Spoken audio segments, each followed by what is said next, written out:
Okay, well I'm going to start changing or pulling the heater core, and the first thing I need to do is drain the coolant. And that's a pretty easy job. That's just right here. Loosen up the petcock a little bit and put my bucket under it. We'll get the coolant draining.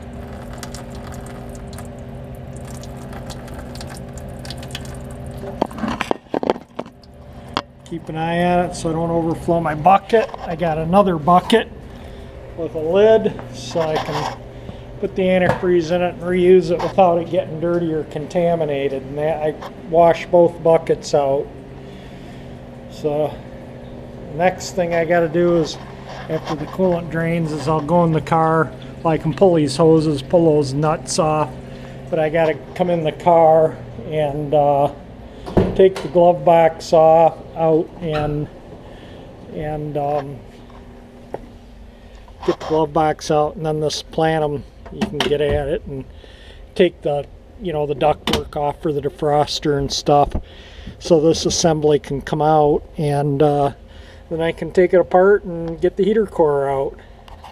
Alright, I got the glove box out. I took the heater control or defroster ducts off. These are the ducts. I took the wire off for the resistor for the heater blower. I got to take the cable off for the heater control valve that is screwed right there, and I'll disconnect the vacuum line to that blend air door that changes it between defrost and heat, and get the plenum unbolted from the firewall from under the hood, and then that assembly will just come right out, and then I can take that assembly apart and I can clean everything up really nicely while that's out. Well, I got the cable off. That just unscrews from that clamp. You pull it out and off, and then it just pulls out of the back there. Got the vacuum hose off. That's the heater resistor for the heater blower motor. So I'll wait for the coolant to finish draining out, and I'll disconnect the heater hoses and unbolt the oh, you can really see where it was leaking in there now. Yeah, it was totally leaking out of the heater valve. I don't know if that shows up in the video or not, but yeah, that's the leak. So we'll get that puppy out of there and get it to the radiator shop, and hopefully the new control valve won't be long in arriving. Okay, I'm about 15 minutes into the job, and I got the plenum off. That comes off easy. It's just held with 6 of these stamped out of sheet metal nuts so they never rust on or anything. You can see where they are here.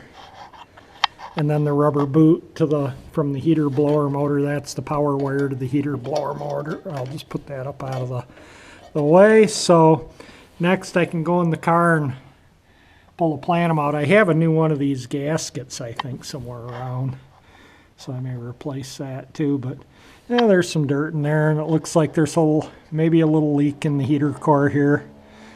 That might have been, from the water valve draining over. But anyway, we'll get that all taken care of. Alright, that was less than probably just a few minutes, and the plenum's out here on the floor, so now I got to take these screws out and all these screws around here. This comes off the heater core is out, and I'll run it to the radiator shop. That took me all of about 20 minutes to get this down this far. Really easy job, so anyone that hasn't tackled their bad heater core or water valve in their vintage car like this, it's not because it's a difficult job, it's just they think it may be a difficult job, but it's not really. And I have these gaskets new down in the basement somewhere. I'll have to hunt them up. They're common. It's common to have to pull these out and put a water valve in, so that's why I have a few of these gaskets laying around. That's the heater resistor. There is a bolt right here that you got to undo, sheet metal screw, and then you can pull your plenum away from the firewall and work it out. It sometimes sticks to the firewall with this, so sometimes you just got to work it and wiggle it a little bit. was approved by Inspector 195. I think that's so neat when you find things like that on these old cars. Alright, we'll get the heater core out. Okay, well, I got the heater core free from the plenum. And there's 4 screws that hold the heater core to the one there, one here, and one here that hold the heater core to this assembly here. So we'll get those undone, then the heater core is out. There is 3, well, they don't show up. There's 3, I'll show them, but there's 3 screws that hold this on. There's a little O-ring in there. But there's a diaphragm in there that's where it moves, and there's a little diaphragm right in there that goes bad, and then these leak coolant. So we'll get this thing apart and take it to the radiator shop. It looks like maybe the heater core had a little leak in it too. It's hard to tell, but we'll get it fixed. Alright, there's the heater core, and usually when you see this white stuff, that's a sign of a little bit of seepage. This is the bottom of the heater core, but we'll take it into the radiator shop. There's a little coolant here, but that just could be because it was running down the plenum and it could have just wicked up there. But we'll get the heater core taken care of, the hot water valve taken care of, and now you can see those other 2 nuts that hold the heater water valve on. So I'm going to leave the water valve on for the radiator shop. If he wants to take the water valve off, he can, but he may need it, so that's why I'm going to leave it on. I'm going to take this little bracket off that holds the heater core into the plenum, so that doesn't get lost. So yeah, we're going to get this all fixed up and have no coolant leak and yet have heat. So we'll take it looks like he may have to recore the heater. It's really hard to tell, but whatever he needs to do, we'll have it done. Okay, one other thing too was the radiator had a little pinhole in the solder right here, a little solder drip here.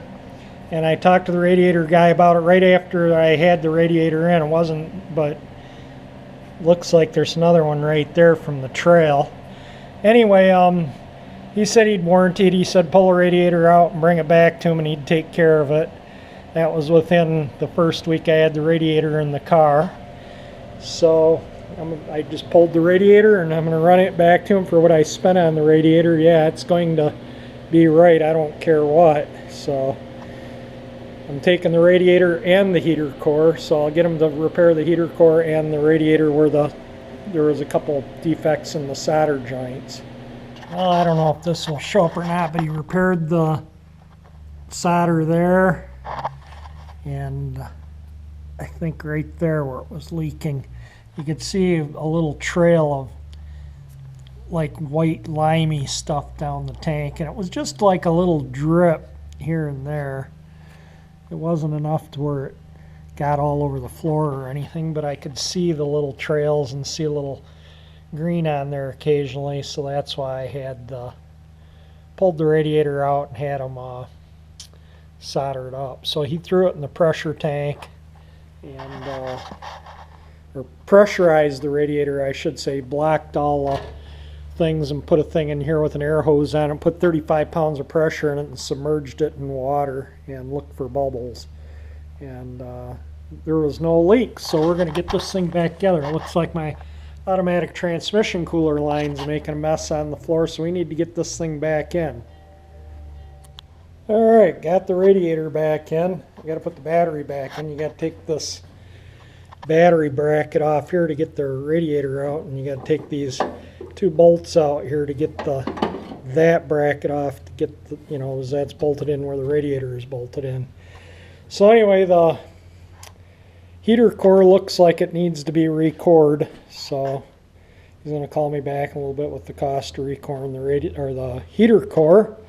And in the meantime, I'll clean everything up. I'm going to take this vacuum motor off here so I don't bugger the vacuum motor, and I'm going to clean this up and repaint it and sandblast it, and that I'm just going to wash up. I might paint the inside of it a little bit, but the outside I'm leaving alone, so it looks, you know, so it's still original.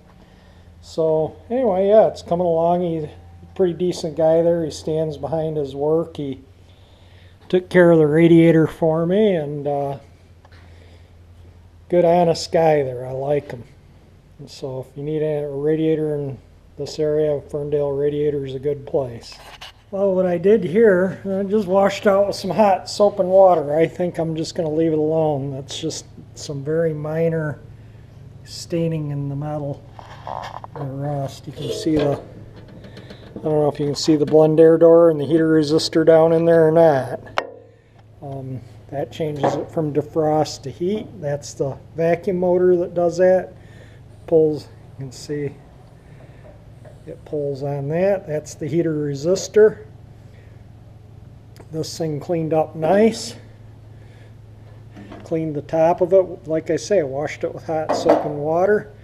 Washed this with hot soap and water. This came up really nice and clean, so I think I'm just going to leave this alone too. And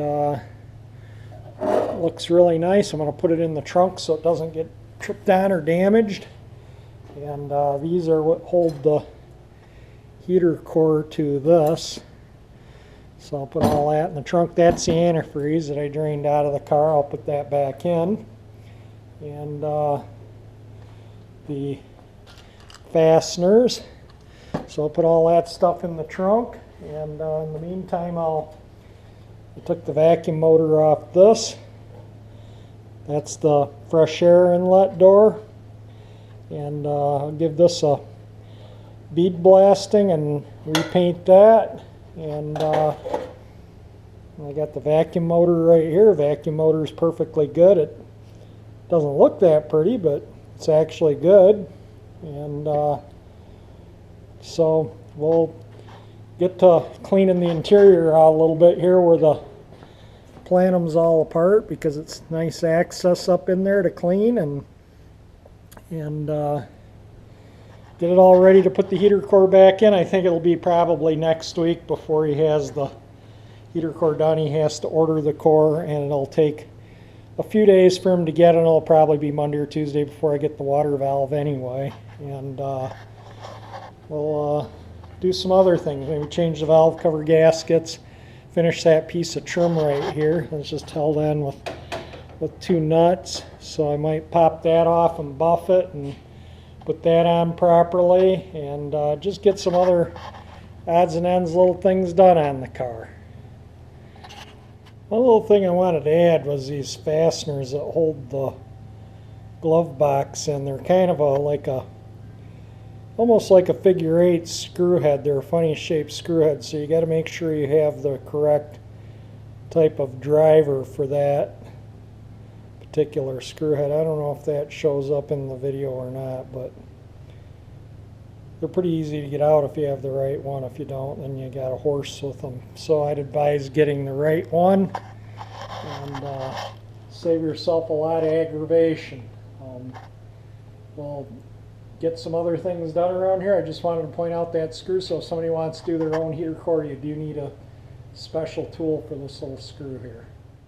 Well, I cleaned up all the bits and pieces, sandblasted this, or bead blasted it, and painted it inside and out. So it's ready to reinstall as soon as I get the heater core, blend air door. Everything's all together on this thing, ready for a heater core. Clean this up a bit. Cleaned all up in there. Cleaned that firewall pad. So basically all I got to do is put it back together. So hopefully next week I'll have a heater core and we can get on it.